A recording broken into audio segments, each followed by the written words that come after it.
Libyan border guards say they have rescued dozens of sub-Saharan migrant young men and a few women visibly exhausted and thirsty were filmed.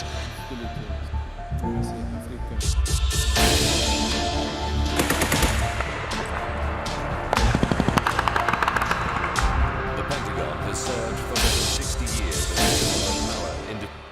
سلام زغبركم تعزبتنا كما يسأنحكم انباركس نايت ساعة زينا حيزلكم متسألخو مجمر تاقن أرستاتو بريزيدنت إساياس أو على روسيان أفريكا نكساتة فيو أمبسادر بيتروس ساكاي بكيكا نمحازة روسيا زغونة هاجر ستلاك مليونات إيميلات سراوت أمريكا ليبيا سدتنياتات بزي ماي تاريفوم مكبي أبدو تونسيا ترخبو زبلو زيناتات حيزنا متزيناتكم لنا سناي مكتتال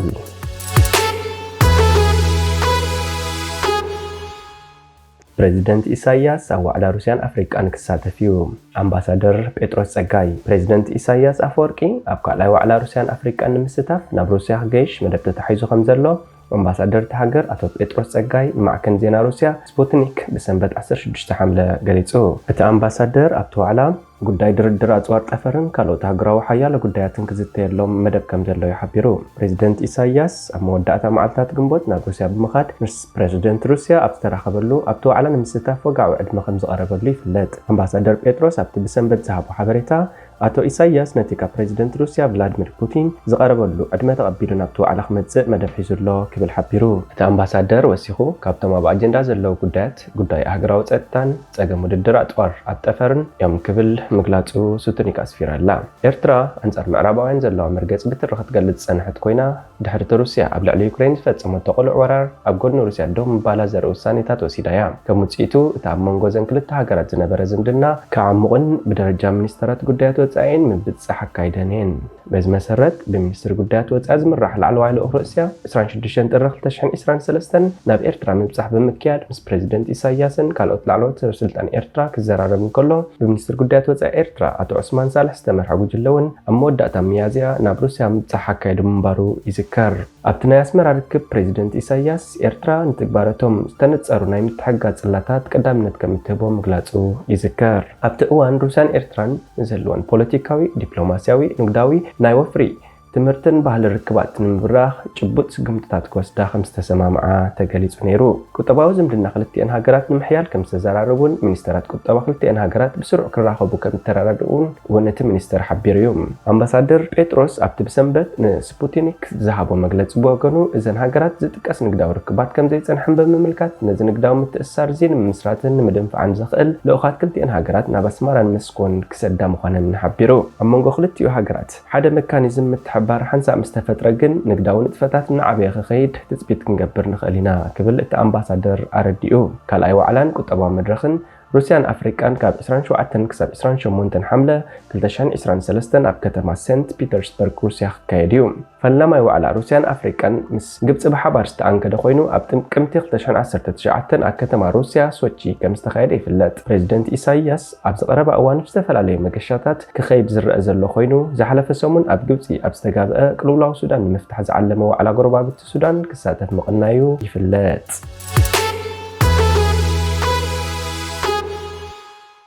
بجيجا نمحازة روسيا زخونة هاجر ستلاك مليونات إيميلات سراوت أمريكا بمليونات تغطر إيميلات سراوت أمريكا رسنكن إشتونيات صحافة جيجا نبتا محازة روسيا زخونة أفريقيا هاجر مالي تلاقيهم نبتي .mil زبل دومين استحسبوا إيميلات سراوت أمريكا لنوح عمتات نبتي .ml بزبل دحرق على زود دومين معرب أفريقيا هاجر مالي لا أخونيرهم دومين نابنتكم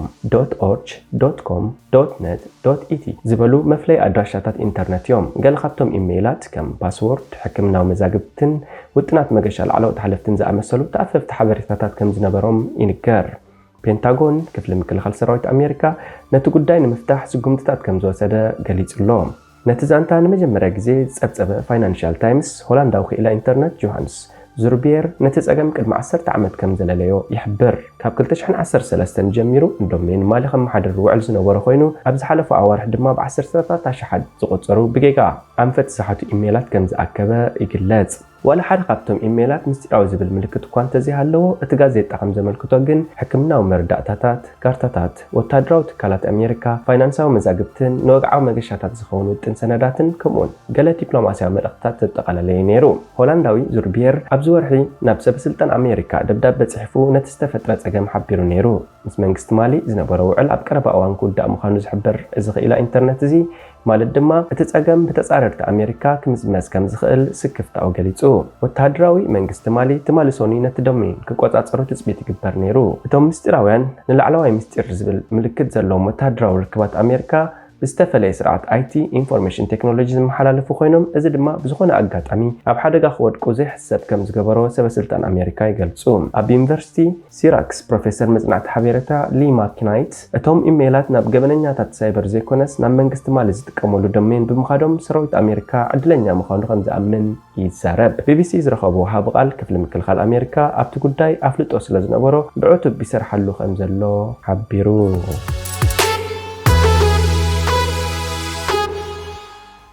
ሊብያ ስደተኛታት ብዘይ ማይ ተሪፎም መግቢ ኣብ ደቡብ ቱኒዝያ ተረኺቡ حلوت دوبات ليبيا بسبب السلطان تونسيا أبدأ كلتين هاجرات أبزركب برخاو كبابي تدربيهم زي ماي مكبي ويمثل استرفوا بعسرت تتزغط صار سدتنياتات تحت السهرة 5 حنو وجل AFP تمال سنبت تعذبوا زوم غازيتنياتات نحيا له وجلتات من سيات تبعتيون حدا دك نستيون بقلت إيد دخامن من زبزحهم أو حز أكو فيلم ويدكيسهم أبتحت صبح قد كعقوب زفتنو لعلى 4 دقيقة مقاطع بزلوا كسؤلوا خيلهم بالثلاث حملة هو اتحاد تونسيا وزوا صدقون تسيعبوا أما إيت أفريقيا وين سدتنياتات ካብ ተኻሊት ዓበይቲ ከተማ ቱኒዝያን ቀንዲ መበገሲ ዘይሕጋዊ ስደት ናብ ኤውሮጳን ዝኾነት ስፓክስ ተባሪሮም መሰረት ዘይ መንግስታውያን ማሕበራት ብፖሊስ ቱኒዝያ ተመሪሖም ኣብ ዘይቅቡል ከባቢታት ኣብ ጥቓ ሊብያ ብሸነኽ ምዕራብ ኣብ ከባቢ ኣልጄርያ ናብ ዕጭኦም ተደርቢዮም እቶም ብሓለውቲ ደባት ሊብያ ዝደሓኑ ስደተኛታት ካብ ትሪፖሊ ንደቡብ ምዕራብ ከባቢ 150 ኪሎሜትር ኣብ ውሽጢ መሬት ሊብያ ድማ ኣስታት 15 ኪሎሜትር ሪሕቁ ኣብ ዝርከብ ከባቢ ኣልዓሳ ኣብ ዝርከብ ሰብ ዘይነብረሉ ከባቢ ኮለል ይብሉ ነይሮም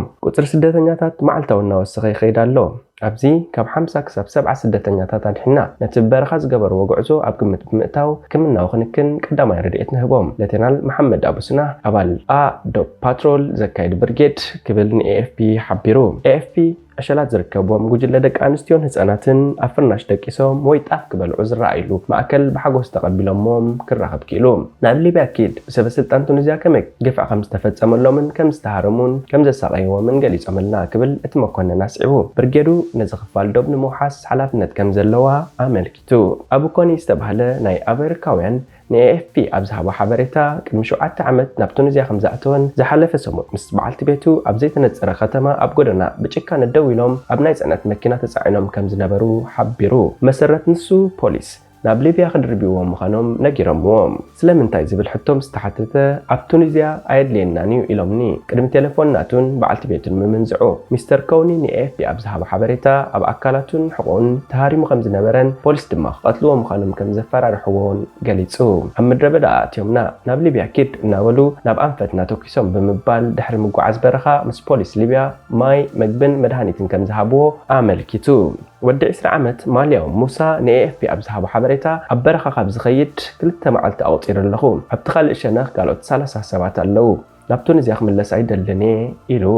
መሰረት ዘይ መንግስታውያን ትካላት ቱኒዝያ ካብ 100 ክሳብ 150 ሰባት ብዓርቢ ኣብ ደቡብ ሊብያን ቱኒዝያን ኣብ ዝርከብ በረኻዊ ከባቢታት ንዕጫኦም ተደርቢዮም ከም ዝነበሩ ይሕብሩ ኣብ ዝሓለፉ መዓልታት ቀይሕ ወርሒ ቱኒዝያ ልዕሊ 600 ስደተኛታት ተዓቂቡ ነይሩ ድሕሪ 3 ሓምለ ኣብ ጥቓ ደቡብ ሊብያ ኣብ ራስ ጀደር ካብ ኣልዓሳን ሰሜን 4 ኪሎሜትር ርሒቑ ይርከብ ሊብያ ብውሕዱ 600,000 ስደተኛታት ታሕቲ ሰሃራ ዝነብሩላ ሃገር ኮይና ብተደጋጋሚ ብዘይ መንግስታውያን ትካላትን ኣህጉራውያን ትካላትን ብሕማቕ ኣተሓሕዝኦም تخصص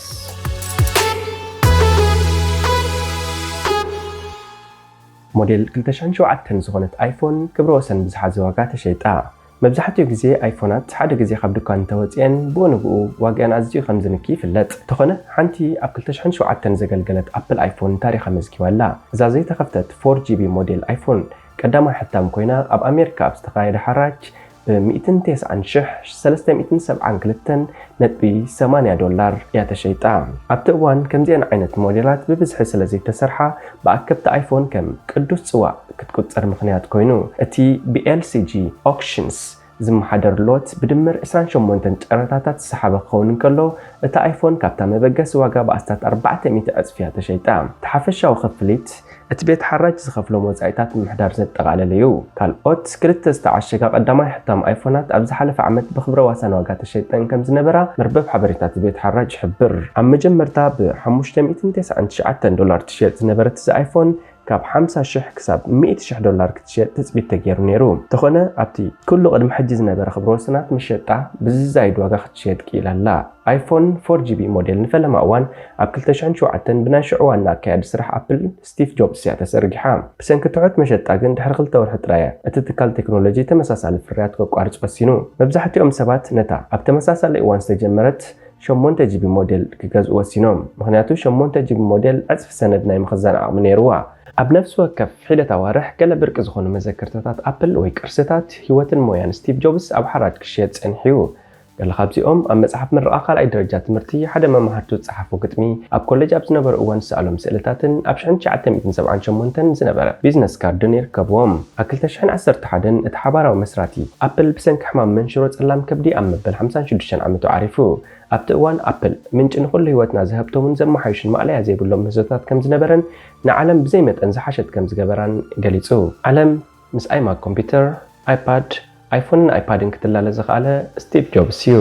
እምበኣርከስ ዝኸበርኩም ተዓዘብትና ንሎማዓንቲ ሒዝናዮ ዝመፀና ዜና እዚ ነይሩ ካልኦት ሓደሽቲ ዜናታት ንምክትታል ሰብስክራይብ ላይክ ምግባር ኣይትረስዑ ሰላም